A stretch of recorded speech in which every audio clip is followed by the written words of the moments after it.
with the name of Allah who is the most merciful and kind. Assalamu alaikum students and viewers. We will talk about atomic mass, molecular mass and formula mass. Viewers, आज हम देखेंगे कि atoms क्या होते हैं, molecules क्या होते हैं एंड फॉर्मूला यूनिट जो होता है वो किसका मास हम निकालते हैं. विवर्स, इसमें मैं मासेस के बारे में बताऊंगी कि किस तरह से एटॉमिक मासेस निकाले जाते हैं, मॉलिक्यूलर मासेस निकालते हैं एंड फॉर्मूला मास जो होते हैं वो किस तरह से फाइंड आउट करते हैं. क्या विवर्स, ये जो एटॉमिक मासेस हमसे कह रहे हैं ये AMU में कह रहे हैं या ग्राम में कह रहे हैं? क्या ये हमसे एक एटम के बारे में पूछ रहे हैं, एक एटम के मास का पूछते हैं, और कब वो हमसे ज्यादा एटम्स के यानी कि मासेस का पूछते हैं, तो वो हम यहाँ पे डिस्कस करेंगे. विवर्स, सबसे पहले एटम क्या होता है? जब भी कोई ion atom single species present हो, यानी कि कोई भी एटम है वो सिंगली प्रेजेंट है, उसके साथ दूसरा कोई एटम कंबाइन नहीं है, तो अपनी एटॉमिक फॉर्म में होता है. लाइक विवर्स, यहाँ पे ऑक्सीजन को देखिए, ये ऑक्सीजन बिल्कुल सिंगल प्रेजेंट है, इसके साथ दूसरा कोई एटम अटैच नहीं है. यहाँ पे नाइट्रोजन को देखें, ये भी बिल्कुल सिंगल प्रेजेंट है, इसके साथ किसी ने बॉन्ड नहीं बनाया हुआ. यहाँ पे हाइड्रोजन को देखें, ये भी सिंगल प्रेजेंट है, यानी कि इट मींस ये तीनों क्या है, एटॉमिक फॉर्म में प्रेजेंट है. तो हम कहेंगे इनके जो मासेस फाइंड आउट करेंगे वो हम कहेंगे इनके एटॉमिक मासेस ने फाइंड आउट करें, यानी कि अब जब मास निकालेंगे हम इनको कहेंगे हमने इसका एटॉमिक मास फाइंड आउट किया. उसके बाद विवर्स, ये ऑक्सीजन O2 N2 H2.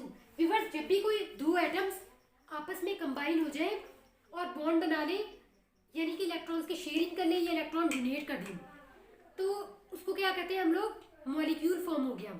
लेकिन विवर्स, मॉलिक्यूल भी दो तरह के होते हैं.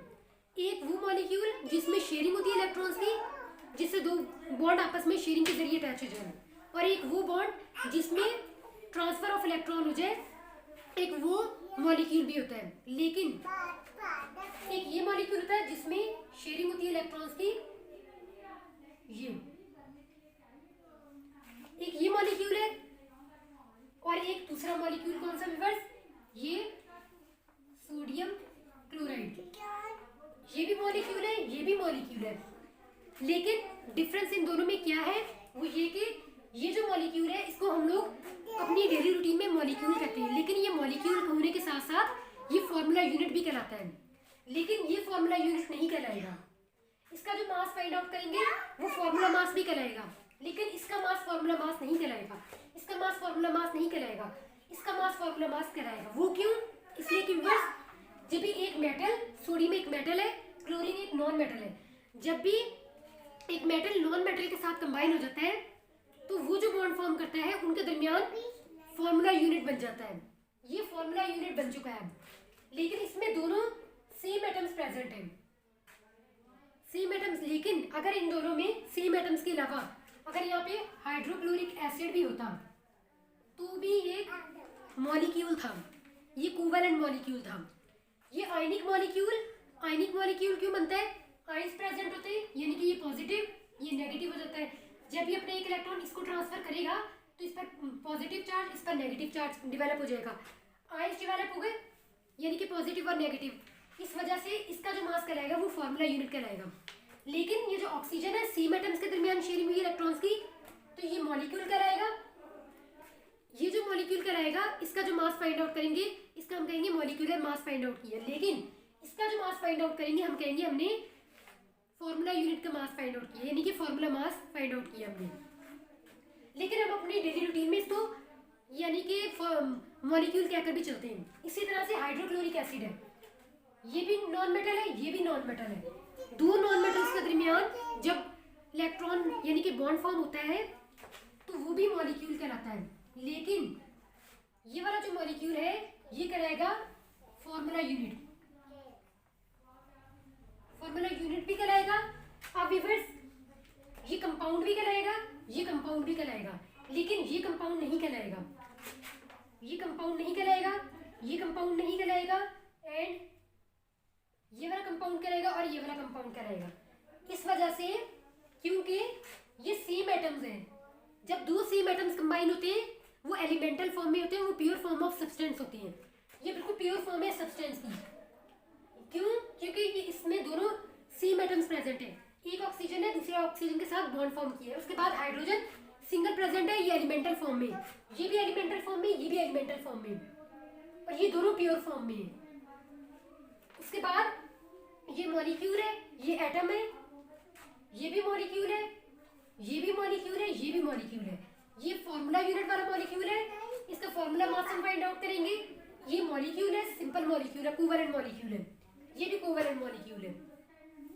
ये कंपाउंड क्यों है? जब टू डिफरेंट एटम्स आपस में कंबाइन हो जाए, टू या मोर देन टू एटम्स आपस में कंबाइन हो जाए तो कंपाउंड फॉर्म करते हैं। ये दो डिफरेंट एटम्स है, एक हाइड्रोजन है, दूसरा क्लोरीन है। ये सोडियम है, एक सोडियम डिफरेंट एटम है, क्लोरीन डिफरेंट एटम है। यानी कि टू डिफरेंट एटम्स आपस में जब कंबाइन होते हैं तो क्या फॉर्म होता है? कंपाउंड फॉर्म होता है। चलिए व्यूअर्स, अब इसके formula mass, atomic mass, molecular mass find out करने का तरीका आपको बताती हूँ।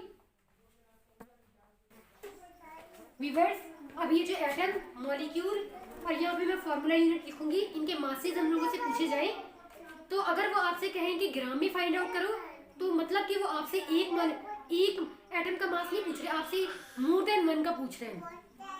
अच्छा, अगर आपसे वो बोले कि नाइट्रोजन है, नाइट्रोजन का एटॉमिक मास फाइंड आउट करो तो मतलब कि वो आपसे कह रहे हैं कि एक नाइट्रोजन एटम है उसका मास फाइंड आउट करो। अगर आपसे कहें कि ऑक्सीजन मॉलिक्यूल है, इसका मॉलिक्यूलर मास फाइंड आउट करो, मतलब कि वो एक मॉलिक्यूल का आपसे मास पूछ रहे हैं। अब किस तरह से फाइंड आउट करते हैं व्यूअर्स? अगर जब आपसे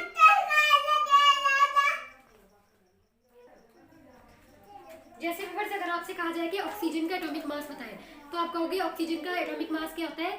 ऑक्सीजन है, ऑक्सीजन के पास 8 प्रोटॉन्स होते हैं एंड 8 न्यूट्रॉन्स, 8 प्रोटॉन्स होते हैं, मतलब कि उसका एटॉमिक मास क्या हुआ? 16 हुआ। एटॉमिक मास कहाँ पे प्रेजेंट होता है? ये अपर साइड पर एटॉमिक मास प्रेजेंट होता है। आप कहोगे ऑक्सीजन का एटॉमिक मास बनेगा जितनी उसके अंदर पार्टिकल्स प्रेजेंट है, प्रोटॉन प्लस न्यूट्रॉन्स, यानी कि 8 प्रोटॉन्स है इसके पास एंड 8 न्यूट्रॉन्स है, मतलब कि इसके पास 16 बन गया। 16 को आप AMU में लिख दो तो आप कहोगे इसका एटॉमिक मास निकल आया। लेकिन ये AMU में क्यों लिखते हैं? वो इसलिए व्यूअर्स कि मैं प्रीवियस वीडियो में सारा डिटेल से बता चुकी हूँ कि ये जो AMU होता है ये बताता है कि आपके एटम है इसके अंदर कितने पार्टिकल्स प्रेजेंट है, प्रोटॉन्स की कितनी क्वांटिटी है और न्यूट्रॉन्स की कितनी क्वांटिटी है। लाइक ये जो AMU है इसे हमें ये पता चल रहा है कि इसके अंदर 8 प्रोटॉन्स एंड 8 न्यूट्रॉन्स हैं, तभी ये 16 बने और 16 इसका मास कहलाएगा, क्योंकि प्रोटॉन्स और न्यूट्रॉन्स की वजह से ये एटम का मास पूरा उस पर बेस करता है। लाइक व्यूअर्स, अगर मैं आपको एक छोटी सी एग्जांपल के जरिए समझाऊं जो प्रीवियस वीडियो में आपको बता चुकी हूँ। जैसे एक सोडियम है, आप ऑक्सीजन को लें, ऑक्सीजन है, इसका एटॉमिक मास 16 होता है, यानी कि इसमें 8 प्रोटॉन 8 न्यूट्रॉन्स है। 8 इलेक्ट्रॉन्स को हम कंसिडर नहीं करेंगे क्योंकि इसका मास बिल्कुल नेग्लिजिबल होता है। ये क्या किया हमने? वन पार्टिकल का मास क्या होता है? 1.6605 मल्टीप्लाई 10⁻⁻24 ग्राम होता है, यानी कि एक पार्टिकल का मास इतना होता है तो 16 पार्टिकल्स का मास कितना होगा? 16 होता है ना इसका मास। हमने ऑक्सीजन के 16 यानी कि ऑक्सीजन के जो 16 पार्टिकल्स है उसका मास बताना है, हमने ऑक्सीजन का मास बताना है। तो इसका मास क्या होता है? यानी कि वो कह रहे हैं कि एक पार्टिकल का मास इतना होता है तो 16 पार्टिकल्स का मास क्या होगा? ऐसे, इसको इससे मल्टीप्लाई करो, इसको इससे मल्टीप्लाई करो, x के साथ वैल्यू नीचे 16 मल्टीप्लाई बाय 1.6605 मल्टीप्लाई 10⁻⁻24 ग्राम। अब आपने क्या किया? आपने यानी कि अब ये जो है ना वही बात आ गई दोबारा से, वन का कोई वो नहीं होता, 16 इंटू 1.6605 मल्टीप्लाई 10⁻⁻24 ग्राम, ये आ गया। आपने क्या करना है? आप कहोगे ये जो वैल्यू है ये 1.66 यहाँ तक, ये AMU कहलाती है, यानी कि एक एटम का मास, एक पार्टिकल का मास। वो पार्टिकल प्रोटॉन भी हो सकता है, वो पार्टिकल न्यूट्रॉन भी हो सकता है। अगर एक पार्टिकल का मास इतना है तो 16 का इंटू दिस होगा, 16 पार्टिकल का मास इतना होगा। फिर हम इतनी बड़ी वैल्यू को लिखने के बजाय हम उसकी जगह AMU लिख देते हैं। अगर व्यूअर्स आपको ये चीज़ नहीं समझ में आ रही तो मैंने प्रीवियस वीडियो के अंदर बिल्कुल डिटेल के साथ ये बात बताई है, तो अगर आप बिल्कुल अच्छे से समझना चाहते हो तो अगर आप इस वीडियो को देखोगे तो इसके बाद आपको ये कॉन्सेप्ट बहुत ज़्यादा ईजी लगेगा। लेकिन अगर आप नहीं भी ज़्यादा डेप्थ में जाना चाहते तो जब भी आपसे कोई ये कहा जाए कि एटॉमिक मास फाइंड आउट करो तो आप उसका पहले मास देखोगे, उसके बाद आप 16 लिख दोगे इसका मास, उसके आगे आप AMU लगा दो, यानी कि वो आपसे एक एटम का मास पूछ रहे हैं। जब AMU लिखाओ समझो एक एटम का मास पूछा है। इसी तरह से ऑक्सीजन O2, यहाँ पे ऑक्सीजन सिंगल नहीं प्रेजेंट बल्कि मॉलिक्यूल की फॉर्म में प्रेजेंट है। इसमें कितने एटम्स प्रेजेंट है? ऑक्सीजन में 2 एटम्स प्रेजेंट है। एक एटम का मास क्या होता है? 16 प्लस दूसरे एटम का मास होगा 16, ऑक्सीजन के 2 एटम्स है ना, प्लस 32 हो गया। ये आप कहोगे ऑक्सीजन के मॉलिक्यूल का मास क्या है? 32 AMU लिखो आप, ग्राम नहीं लिखिएगा वरना आपका जो सॉल्यूशन है जो आपका सॉल्व किया हुआ पेपर है वो गलत हो जाएगा। ये जब आप ग्राम लिखोगे तो वो आपसे एक पार्टिकल का मास नहीं होगा, वो एटॉमिक मास नहीं आपसे फिर कहेंगे, वो ग्राम में लिख दो क्योंकि तो मोर दैट वो मूल के कॉन्सेप्ट में चला जाएगा, कोई नेक्स्ट वीडियो में आप लोगों के साथ डिस्कस करूंगी। यहाँ पर व्यूअर्स मैं आपको एटम का, मॉलिक्यूल का एंड फॉर्मूला यूनिट के एक एक का मास निकाल के बता दूंगी, आपको तरीका सिखा दूंगी, फिर उसके बाद मैं आपको एक पूरी इंडेक्स बना के दे दूंगी कि इनका मास ये होता है, तो आप उनको उसकी प्रैक्टिस करके याद कर सकते हैं। सबसे पहले व्यूअर्स ऑक्सीजन है, अगर सिंगल एटम प्रेजेंट है तो उसका आप सबसे पहले यहाँ पर इसका मास चेक करें, कितना मास होता है? 16। ऊपर मास दिया होता है, नीचे एटॉमिक नंबर होता है। आपने एटॉमिक नंबर नहीं लेना होता, आपने मास लेना होता। अगर मास एटॉमिक मास पूछे आपसे, आपने बोला 16 AMU, यानी कि सिंगल एटम का मास ये होता है। ये हो गया एटम। उसके बाद हम ऑक्सीजन के यानी कि मॉलिक्यूल लेते हैं। समझिए कि ऑक्सीजन O2 का हम इस तरह लेंगे, इसमें 2 एटम्स प्रेजेंट है। एक एटम का मास क्या होता है? 16, दूसरे एटम का मास क्या होता है? 16। ये बन गया 32, आगे लगा दी AMU, ग्राम नहीं लगाइएगा वरना आपका आंसर गलत हो जाएगा। अच्छा, इसके बाद मैं आपको कार्बन डाइऑक्साइड का मास निकालना बताऊं। कार्बन, आप यहाँ पे लिखोगे ऑक्सीजन, आपने इस तरह से पेज पे कर देना है। व्यूअर्स आपने क्या करना है, ये कार्बन है, इसका मास क्या होता है? 12 मल्टीप्लाई, कितने एटम्स प्रेजेंट है आपके पास?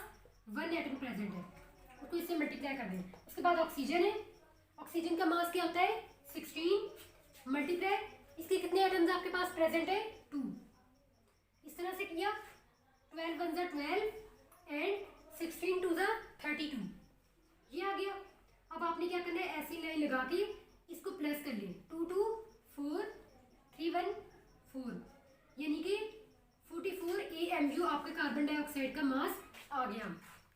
एक कार्बन डाइऑक्साइड का मॉलिक्यूल लोगे तो इसका मास क्या होगा? 44 AMU, यानी कि इसके अंदर 44 पार्टिकल्स प्रेजेंट है, protons plus neutrons plus electrons को मिला के। इलेक्ट्रॉन्स को हम नेग्लिजिबल मानेंगे, समझे कि इलेक्ट्रॉन्स को हमने नहीं लिया। प्रोटॉन्स प्लस न्यूट्रॉन्स को मिला के इसमें 44 कार्बन डाइऑक्साइड के मॉलिक्यूल में प्रोटॉन्स न्यूट्रॉन्स प्रेजेंट है। उसके बाद व्यूअर्स मॉलिक्यूल का मान मैंने आपको निकालना बता दिया। अब हम लेंगे सोडियम हाइड्रोक्साइड। ये क्या है? एक मेटल है, ये भी एक मेटल है, ये नॉन मेटल है, ये भी नॉन मेटल है, तो ये कौन सा बन गया? फॉर्मूला यूनिट बन गया, उसका मास क्या निकलेगा? फॉर्मूला मास निकलेगा। लाइक सोडियम है, सोडियम है, उसके बाद लिखो ऑक्सीजन है, उसके बाद लिखो हाइड्रोजन है। इस तरह से आपने पेपर में अगर सॉल्व कर रहे हो क्वेश्चन को तो आपने इस तरह से लिखना है। समझो कि आपने इस तरह सोल्यूशन लिखे, ये इस तरह से कर दिया, इस तरह से कर दिया आपने। सोडियम है, सोडियम का मास होता है 23 मल्टीप्लाई, इसके एटम्स कितने प्रेजेंट है? सोडियम का एक एटम प्रेजेंट है, एक ही सोडियम प्रेजेंट है ना। उसके बाद ऑक्सीजन, ऑक्सीजन का मास होता है 16 मल्टीप्लाई, एक एटम प्रेजेंट है 1 लिख दो। हाइड्रोजन है, हाइड्रोजन का मास होता है 1 मल्टीप्लाई, एक एटम प्रेजेंट है 1 लिख दो, इज इक्वल टू 23 को 1 के साथ मल्टीप्लाई किया 23, 16 1 ज़ा 16 1 1 ज़ा 1। अब आप इसको प्लस करोगे तो आपका आंसर आएगा 40 AMU। ये सोडियम हाइड्रोक्साइड का, एक सोडियम हाइड्रोक्साइड का फॉर्मूला यूनिट का मास है ये। इसी तरह से आपने सबका मास इस तरह से कैलकुलेट, पेपर में हमेशा व्यूअर्स एक बिल्कुल सीक्वेंस के साथ काम किया करें, इससे आपको नंबर अच्छे मिलेंगे। अगर आप इस तरह से करोगे तो आपकी रिप्रेजेंटेशन भी अच्छी होगी और पेपर चेकर को आपका पेपर भी अच्छा लगेगा। सो व्यूअर्स मैं पूरी इंडेक्स बना देती हूँ, कौन कौन से आप लोगों के लिए इंपॉर्टेंट हो सकते हैं मॉलिक्यूल्स और जिनके मासेस आपसे पूछे जा सकते हैं एग्जाम में। व्यूअर्स ये मासेस मैंने यहाँ पे लिख दिए, ये एग्जामिनेशन पॉइंट ऑफ व्यू से भी इम्पोर्टेंट है और आपको इनके नाम भी याद होने चाहिए और इनके मासेस भी, इनकी प्रैक्टिस कर करके इतने याद होने चाहिए कि आपको इसकी लिखते वक्त या कैलकुलेशन करते वक्त मुश्किल ना हो। वाटर है, हाइड्रोक्लोरिक एसिड, अमोनिया, सुक्रोज जिसको हम शुगर भी कहते हैं, C6H12O6 यानी कि glucose, acetic acid, sulphuric acid, urea, nitrate, calcium carbonate, यहाँ पे नाइट्रेट दिए लिख दिया मैंने, calcium carbonate, calcium carbonate and magnesium chloride, ये इन सबके सिंगल मॉलिक्यूलर मासेस है, फॉर्मूला मासेस है and atomic masses. Atomic masses तो मैंने पहले लिखे थे, मॉलिक्यूलर मासेस है एंड फॉर्मूला यूनिट के मासेस है। इनमें से व्यूअर्स आपने खुद डिफरेंशिएट करना है कि कौन से फॉर्मूला मासेस है एंड कौन से कोवैलेंट मॉलिक्यूल्स है, यानी कि कौन से जो है फॉर्मूला यूनिट कौन से बन रहा है जिनके अंदर यानी कि जिसके अंदर एक मेटल और दूसरे के अंदर नॉन मेटल कंबाइन हो। लाइक आप इसके अंदर लिख रहे हैं, इसमें मैग्नीशियम क्या है मेटल, क्लोरीन क्या है नॉन मेटल, कैल्शियम क्या है एक मेटल, कार्बन डाइऑक्साइड इसके साथ नॉन मेटल कंबाइन हुआ है, पोटेशियम मेटल है, ये भी नॉन मेटल इसके साथ नाइट्रेट कंबाइन हुई। इसी तरह सोडियम मेटल है, हाइड्रोक्साइड इसके साथ नॉन मेटल है। तो ये चीज़ें क्या कहलाएंगी, ये कहलाएंगी यानी कि इनके जो मासेस है वो फॉर्मूला मासेस भी कहलाएंगे, फॉर्मूला यूनिट की मासेस भी कहलाएंगे, मॉलिक्यूलर मासेस भी कहलाएंगे। लेकिन अगर इन दोनों इन सब में से डिफरेंशिएट करना पड़ जाए कि फॉर्मूला मासेस सेपरेट करें, तो आप इनमें से इन पे जिनके साथ मेटल और नॉन मेटल कंबाइन होंगे आप उनके उसको लिखोगे कि हाँ भाई ये वाला फॉर्मूला यूनिट का बन रहा है मास। इसी तरह से यहाँ पे सोडियम क्लोराइड जो होता है वो भी एक फॉर्मूला यूनिट का मास कहलाता है। So viewers hopefully you are understand. Next video में मैं एक मोल का कॉन्सेप्ट लेके आऊंगी। अगर आप इससे अच्छे से अंडरस्टैंड होना चाहते हो, जो प्रीवियस वीडियो मैंने बनाई थी EMU के बारे में, उसको जरूर देखें। अल्लाह हाफिज़ एंड गॉड ब्लेस यू।